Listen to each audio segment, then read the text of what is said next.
আসসালামু আলাইকুম, সবাইকে স্বাগতম। প্রিয় শিক্ষার্থী বন্ধুরা, আজকে আমি এইচএসসি আইসিটি বিষয়ের এইচটিএমএল সংক্রান্ত এই যে এইচএসসি টেস্ট পরীক্ষায় কুমিল্লা ক্যাডেট কলেজে যে প্রশ্নটি এসেছিল সৃজনশীল প্রশ্ন, ওই প্রশ্নটির সঠিক সমাধানের চেষ্টা করব। সমাধানের জন্য তোমাদের সাথে আছি আমি মোহাম্মদ সিরাজুল ইসলাম। চলো শুরু করা যাক। প্রথমে প্রশ্নটা দেখে নিই। যে এখানে একটি প্রশ্ন দেওয়া আছে, কুমিল্লা ক্যাডেট কলেজে এসেছিল। এই প্রশ্নটির লক্ষ্য করলে দেখতে পাই এখানে একটি টেবিল তৈরি করা আছে। উপরে লেখা আছে ক্যাডেট এইচএসসি রেজাল্ট, এটি বোল্ড করা আছে, এবং তারপরে লেখা আছে রিভার নেম, রিভার লিস্ট, তাই না? এখানে রেজাল্ট লেখা বা রিভার লিস্ট লেখা, তো যাই হোক, যেভাবে উদ্দীপকে আছে ওইভাবে আমরা লিখব। এইখানে আমি সমাধান করে দেখাচ্ছি। এখানে টেবিল তৈরি করা আছে। টেবিলে রো কয়টা আছে? 1 2 3 4 5, 5টা। আর কলাম আছে 1 2 3 4 5টা। 5টা কলাম আছে, 5টা রো আছে। এখন উপর থেকে নিচের দিকে প্রতিটি সারি তৈরি করার জন্য রো তৈরি করব। রো এর জন্য TR ট্যাগ ব্যবহার করব। টেবিল রো, TR ট্যাগ ব্যবহার করে লিখব টেবিল রো এর জন্য। আর পাশাপাশি সেল তৈরি করার জন্য আমরা TD ব্যবহার করতে পারি অথবা TH ব্যবহার করতে পারি। এবার আমরা কি করব? শুরু করব। প্রথমে ডক টাইপ HTML লিখব। ডক টাইপ HTML দ্বারা ডকুমেন্ট টাইপ HTML বোঝায়। এরপরে HTML এর ওপেনিং ট্যাগ লিখব, বডির ওপেনিং ট্যাগ লিখব। এই তিনটা তো আমরা সাধারণভাবে লিখি, তাই না? মৌলিক tag HTML head title body, এই 4টা মৌলিক ট্যাগ। যদিও এখানে হেড টাইটেল নেই এই অঙ্কে, তাই আমরা লিখব না। এরপরে এটা লিখব। টেবিল তৈরি করার জন্য টেবিল ট্যাগ ব্যবহার করব, এবং এখানে টেবিল ট্যাগের সাথে 2টা অ্যাট্রিবিউট ব্যবহার করেছি। একটি হচ্ছে বর্ডার সমান 1, এটা ব্যবহার করেছি বর্ডারগুলি দেওয়ার জন্য, দাগগুলি দেওয়ার জন্য। আর সেল স্পেসিং 0 ব্যবহার করেছি। আমরা যদি সেল স্পেসিং 0 না ব্যবহার করি, তো 2টা সেলের মাঝখানে স্পেস থেকে যাবে, দাগগুলি ডাবল ডাবল মনে হবে। সেজন্য এই সেল স্পেসিং 0 ব্যবহার করেছি।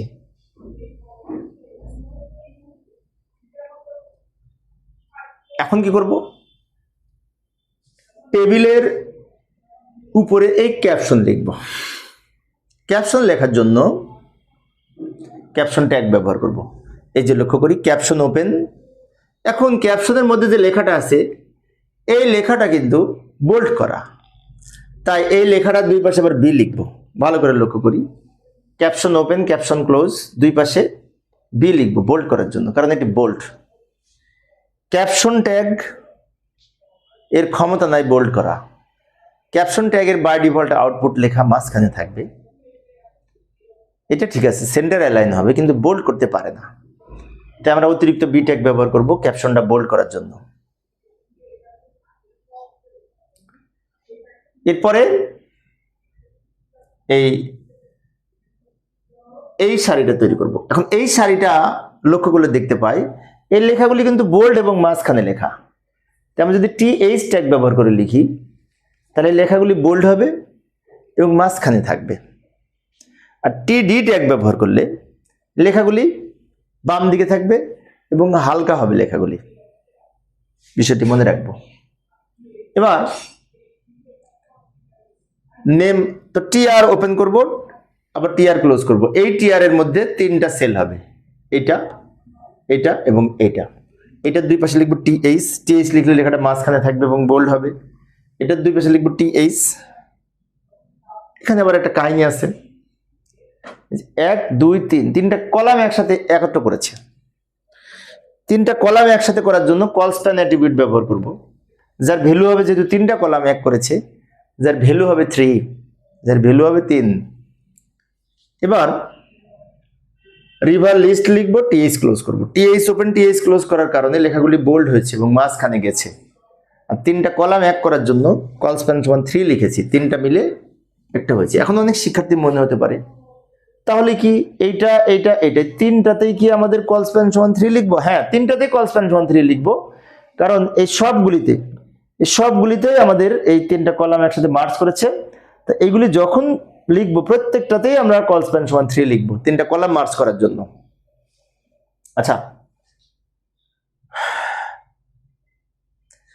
এটা হলো, এটা হয়েছে, এবার এইটা লিখবো। তাহলে এখন এইটা আবার কি কাহিনী ঘটেছে, এখানে একটা ছবি যুক্ত করেছে photo.jpg নামে।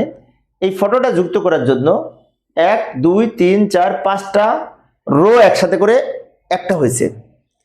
তো 5টা রো একসাথে করে একটা করার জন্য আমরা রো স্প্যান অ্যাট্রিবিউট ব্যবহার করব। রো স্প্যান যার ভ্যালু হবে 5।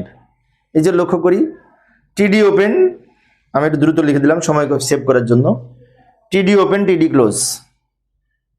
কিন্তু এখানে রো স্প্যান অ্যাট্রিবিউট 5 দিয়েছি 5টা রো এক করার জন্য, অ্যালাইন সমান সেন্টার দিয়েছি লেখাটা মাঝখানে নেওয়ার জন্য। এবার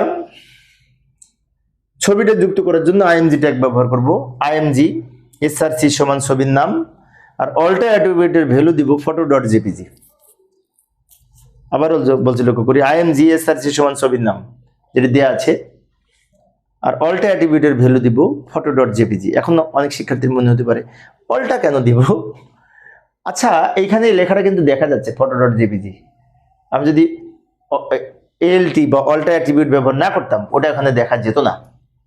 অল্টার অ্যাট্রিবিউটের অর্থ হচ্ছে কোনো লেখা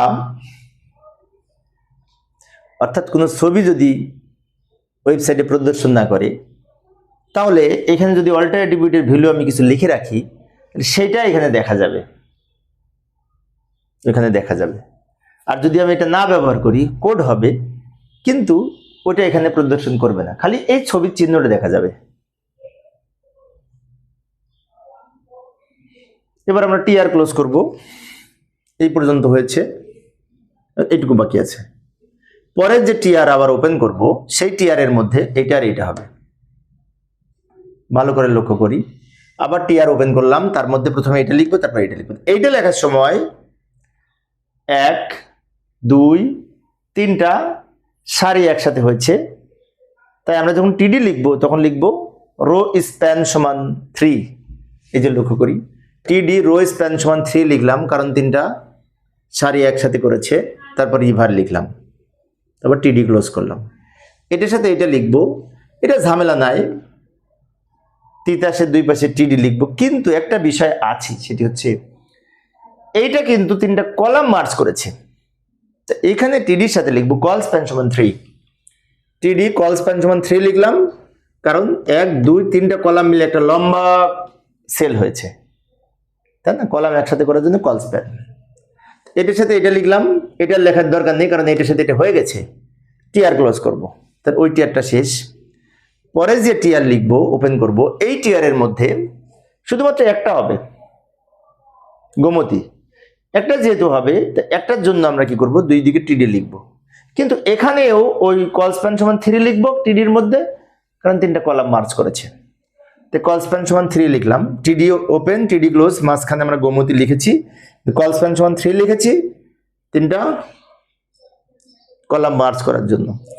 ওকে,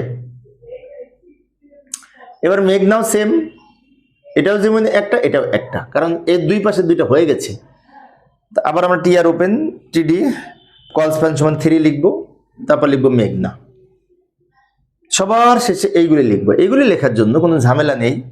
এখানে টিআর ওপেন করব, এই যে এখানে লিখলাম টিআর ওপেন করব, কালারের দুই পাশে টিডি, রেডের দুই পাশে টিডি, গ্রিনের দুই পাশে টিডি, ব্লু এর দুই পাশে টিডি, তাই না?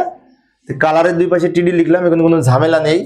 রেডের দুই পাশে টিডি, গ্রিনের দুই পাশে টিডি, ব্লু এর দুই পাশে টিডি। RGB, রেড গ্রিন ব্লু, কম্পিউটারে কিন্তু 3টা মৌলিক রং, তাই না? 3টা মৌলিক রং রেড গ্রিন ব্লু, যাকে বলা হয় RGB। এটা তো আমরা জানি। যাই হোক, এগুলো জানার জন্য বলা। এইভাবে আমরা এই ধরনের ওয়েব পেজ তৈরি করার জন্য HTML কোড লিখতে পারি। তো প্রিয় শিক্ষার্থী বন্ধুরা, এই ছিল আজকের আলোচনা। শিক্ষার্থীদের অনুরোধে আমি অল্প অল্প করে আলোচনা করি, যাতে শিক্ষার্থীরা বোরিং ফিল না করে। সবার শেষে আমরা ক্লোজ করব। কি কি ক্লোজ করব? প্রথমে ক্লোজ করব টেবিল ট্যাগ, তারপরে ক্লোজ করব বডি ট্যাগ, সবার শেষে HTML ক্লোজ করব। এইভাবে আমরা কোড লিখতে পারি এই ধরনের ওয়েব পেজ প্রাপ্তির জন্য। তো প্রিয় শিক্ষার্থী বন্ধুরা, এই ছিল আজকের আলোচনা। আমি শিক্ষার্থীদের অনুরোধে অল্প অল্প করে আলোচনা করি, যাতে শিক্ষার্থীরা বোরিং ফিল না করে, একটা একটা করে প্রশ্নের সমাধান করার চেষ্টা করি। পরের ক্লাসটি দেখার আমন্ত্রণ রইল। খোদা হাফেজ।